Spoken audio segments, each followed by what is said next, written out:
Praise the Lord அண்ணே. Praise the Lord. Praise the Lord அக்கா. Praise the Lord. So அண்ணே உங்க பேர்? என் பேர் ராஜா. எங்க இருந்து வரீங்க? நாங்க பூச்சோங்கல இருந்து வரோம். சரி.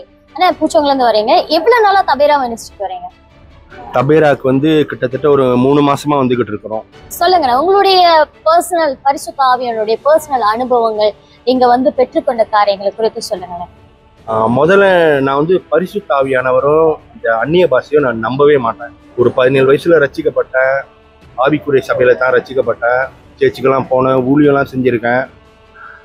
கர்த்தருக்குள்ள தான் இருந்தேன். ஆனாலும் ஆவியானவர் இந்த அந்நிய பாஷை மேலே எனக்கு கடைசி வரைக்கும் நம்பிக்கை வந்ததே இல்லை. எனக்கும் அது ஃபீல் பண்ணதில்ல. நானும் எல்லாத்தையும் நம்ப மாட்டேன். வீட்டில எல்லாம் பேசுறாங்களா நான் விடைச்சிக்கிட்டு இருப்பேன். உண்மையில நீங்க பேசுறலாம் பாஷை தானா இல்லை சொந்தமாக பேசுறீங்களாலாம் பண்ணுவேன். ஸோ அப்புறம் நான் கர்த்தரை விட்டு ரொம்ப நாள் பின்வாங்கி ரொம்ப தூரம் போயிட்டேன். பாவத்தில் பலவீனத்தில் போயிட்டு ரொம்ப தூரம் போயிட்டேன். ஸோ இடையில கொஞ்ச நாள் நாங்கள் வந்து ரொம்ப ப்ராப்ளமில் இருந்தோம். வேலைக்கு கிளம்பும்போது லோரியோட டயரு கீழே வந்து எலுமிச்சை பழம் வெட்டி வச்சுருந்தாங்க. எங்கள் இடத்துல வந்து யாரோ எங்களுக்கு என்னமோ செய்கிறாங்க அப்படின்னு ரொம்ப ப்ராப்ளமில் இருந்தோம். அந்த மாதிரி இருக்கும்போது சரி நம்மளுக்கு இந்த மாதிரிலாம் இருக்க, சரி ஒரு சேர்ச்சிக்கு போகலான்னு சொல்லிட்டு இவங்க சொல்கிறாங்களேன்னு இந்த சேர்ச்சிக்கு வந்து ஒரே ஒரு வாட்டி வந்துட்டு போயிடலாம், இதோட இதுக்கு மேலே போவேன்னா சொல்லிட்டு தான் வந்தோம். புதன்கிழமை வந்துட்டு நான் சேர்ச்சிக்கெல்லாம் போனால் வந்து அப்படியே இந்த வேர்ஷிப்லாம் பண்ண மாட்டேன், பாட்டுக்கு தான் நிற்பேன்.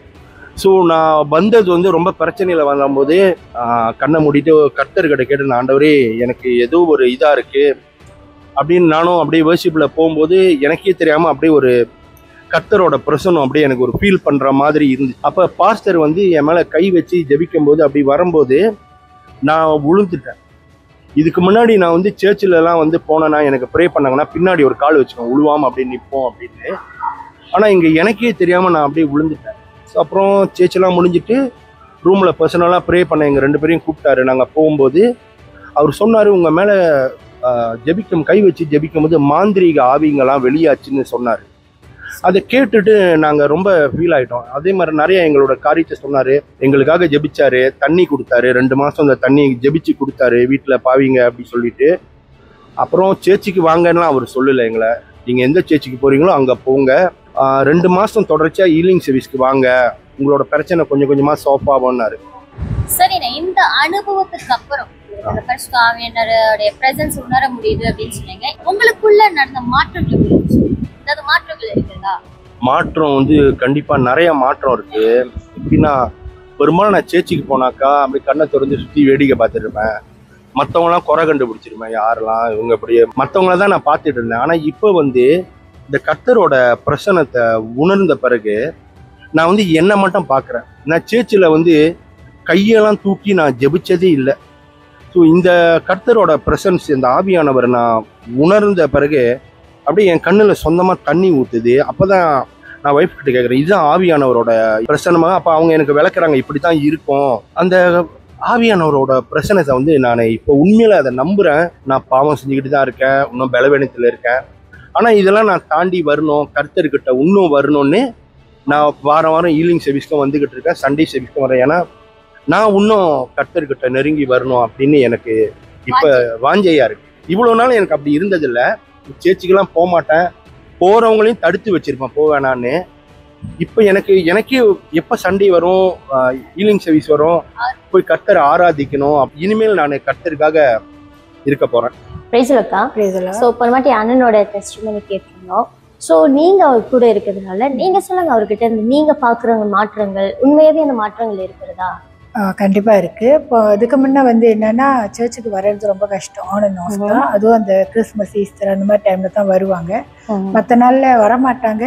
நானும் போகிறதுனாலும் முடிஞ்ச வரைக்கும் போவேனா அப்படின்னு என்னையும் போக விடாமல் பண்ண தான் பார்ப்பாங்க.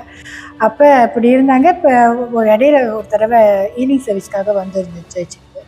வந்த பிறகு ஏதோ ஒரு புது அனுபவம் வந்து வீட்டில் ஷேர் பண்ணாங்க. ஏதோ ஒரு விதமாக புதுசாக எனக்கு ஃபீல் ஆகுது. அதை எப்படி சொல்கிறதுன்னு அவங்களுக்கு தெரியல. ஆனால் தொடர்ந்து வர்றதுக்கு ஒரு ஆர்வம் வந்துச்சு. தொடர்ந்து போகலாம், ஹீலிங் சர்வீஸ்க்கு போகலாம் அப்படின்னு இவங்களே தான் சொன்னாங்க. அப்புறம் 2 வாரம் தொடர்ந்து ஹீலிங் சர்வீஸ்க்கு வந்தோம், சண்டே சர்வீஸ்க்கும் போகலான்னு இவங்களே தான் முடிவு பண்ணாங்க. நான் கூட அவங்க மேபி கொஞ்சம் கஷ்டப்படுவாங்க, ஏன்னா டைம் கொஞ்சம் கூட இருக்குதுன்னு சொல்லிட்டு வரமாட்டாங்க அப்படின்னு நினச்சேன். ஆனால் இவங்களே தான் வந்து சண்டே சர்வீஸ்க்கும் எங்கேயே போகலாம் அப்படின்னாங்க. என்னன்னாக்கா என் லைஃப்பில் இது வரைக்கும் அவங்க 2 கையை மேலே உயர்த்தி துதிச்சு நான் பார்த்ததே இல்லை. இப்போ தான் ஃபர்ஸ்ட் டைம் நான் பார்க்குறேன். இன்னொன்று இந்த ஆவியில் நிரம்பி அவங்க துதிக்கிறது, கீழே விழுவுறது, இதெல்லாம் வந்து இப்போ தான் நான் பார்க்குறேன். முத இதுக்கு முன்னே அந்த மாதிரி அவங்க நான் பார்த்ததே இல்லை. அந்த மாற்றம் அவங்க சொன்னது உண்மையாகவே இருக்குது. இங்க மட்டும் இல்ல, வீட்லயும். நீங்க அந்நிய பாஷை பேசும்போது அவரு வந்து கேம்ஸா பேசியிருக்காரு? நிறைய பேசுவாங்க. அது என்னன்னா, நம்ம அந்நிய பாஷை பேசினா உண்மையாவே இந்த வார்த்தை வந்து இது அந்நிய பாஷையா இல்லை நீங்க சொந்தமா நீங்களாம் பேசுறீங்களா அப்படின்னு என்னையோ இல்லை அவங்க ஃபேமிலி மெம்பர் எல்லாரையும் அந்த மாதிரி தான் கேட்பாங்க. ரொம்ப ஆர்கியூ பண்ணுவாங்க. ஆண்டவர் விஷயம் வந்தாலே, அதுவும் இந்த ஆவியானவருடைய காரியங்கள்ல ரொம்ப ஆர்கியூமெண்ட் இருக்கும். அவங்களுக்கு ஏத்துக்க மாட்டாங்க. இந்த ஆவியில நிரம்பி கீழே விழுவுறது, அப்புறம் அந்நிய பாஷை பேசுறது, இதெல்லாம் வந்து நான் நம்ப மாட்டேன்னுவாங்க. எல்லாம் போய் ஏமாத்துறீங்க அந்த மாதிரி தான் சொல்லுவாங்க. இப்போ வந்து இதெல்லாம் உண்மைன்றதை ஒத்துக்கிறாங்க. அவங்க அதை அனுபவிக்க ஆரம்பித்த பிறகு இவ்வளோ நாளாக நான் தான் வந்து அதை தப்பாக நினச்சிக்கிட்டு இருந்தேன். அது எவ்வளோ உண்மைன்றதை இப்போ அனுபவபூர்வமாக அதை நான் உணர்றேன்னு அவங்களே சொல்கிறாங்க. ஓகே, உங்க லைஃப்ல நீங்க இங்க வந்ததுக்கு அப்புறம் உங்களுக்குள்ள இருக்கிற காரியங்களை குறித்து சொல்லுங்க. நான் வந்து இடையில உண்மையாகவே ரொம்ப சோர்ந்து போயிருந்தேன். இதுக்கு முன்னே ஆண்டவருக்குள்ள நல்லா ஆழமாக இருந்த ஒரு ஆள் தான் நான். கர்த்தருக்காக ஊழியெல்லாம் செஞ்சுக்கிட்டு இருந்தேன்.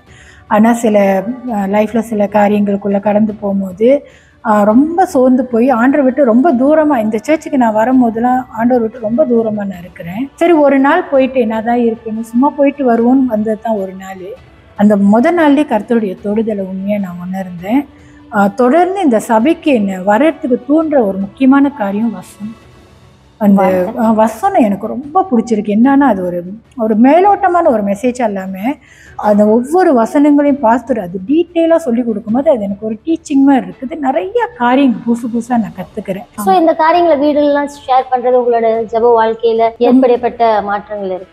இப்போ இன்னைக்கு சர்ச்சுக்கு வந்துருப்போம்னா வீட்டில் போய் இந்த பிரசங்கத்தை பற்றி நாங்கள் ஒருத்தருக்கு ஒருத்தர் டிஸ்கஸ் பண்ணிக்கோ, உங்களுக்கு என்ன புரிஞ்சிச்சு, எனக்கு என்ன புரிஞ்சிச்சுன்னு. ஏன்னா அவங்க கொஞ்சம் அகெயின்ஸாக இருக்கும் போதில் எனக்கு ரொம்ப ஸ்ட்ரகிளிங்காக தான் இருந்துச்சு என்னுடைய ஜெப வாழ்க்கையில். இப்போலாம் அந்த மாதிரி டிஸ்டர்பன்ஸ்லாம் எதுவுமே எனக்கு இல்லை. ஏன்னா அவங்களே அந்த அனுபவத்துக்குள்ளே போகிறனால அதெல்லாம் அவங்க அண்டர்ஸ்டாண்ட் பண்ணிக்கிறாங்க. ஸோ தொடர்ந்து வாங்க, கர்த்தர் உங்கள் வாழ்க்கையில் பெரிய காரியங்களை செய்வார். கர்த்தரால் செய்ய முடியாத விஷயம் ஒன்றுமே இல்லை. God bless you. God bless you.